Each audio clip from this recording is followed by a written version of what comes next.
New York, technology stocks took a tumble on Wall Street Thursday, giving back some of their spectacular gains over the past several months and dragging the rest of the market down with them.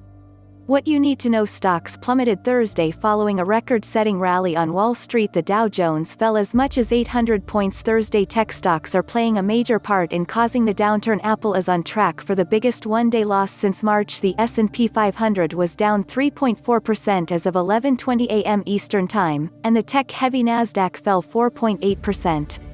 Both indexes had set their latest record highs a day earlier, and the Nasdaq is still up nearly 28% for the year. The S&P 500 had been up 9 of the last 10 trading days and posted its fifth straight monthly gain in August.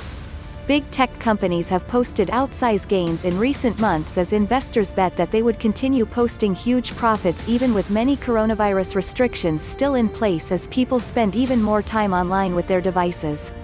Market watchers have questioning recently whether those gains were overdone. The Dow Jones Industrial Average fell 721 points, or 2.6%, to 28,317. The Dow fell as much as 800 points Thursday. Big tech stocks, which account for a significant chunk of the U.S. stock market's value these days, fell broadly.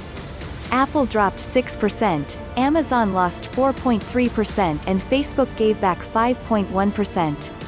Investors were also taking into account the latest economic figures.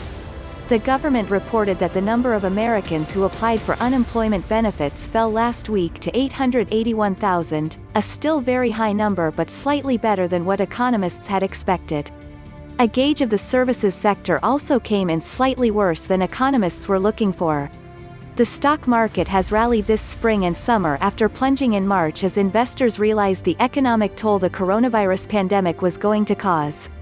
Most of the rally has been on strong performances from tech stocks, but also a hope that the worst of the pandemic is in the past, despite rising infections in schools and the possibility of a second surge of infections in the fall. Huge amounts of support from the Federal Reserve and Congress have also helped bolster the economy. Novavax, which is developing a coronavirus vaccine, was up nearly 2% as investors placed bets that a vaccine could come as early as November.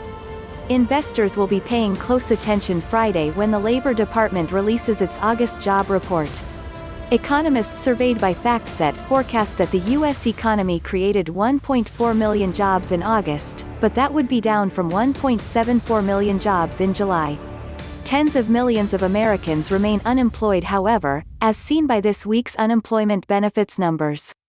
A report by payroll processor ADP, widely watched as a forerunner of government employment data due out Friday, showed the private sector added 428,000 jobs in August, less than half the 1 million expected by forecasters.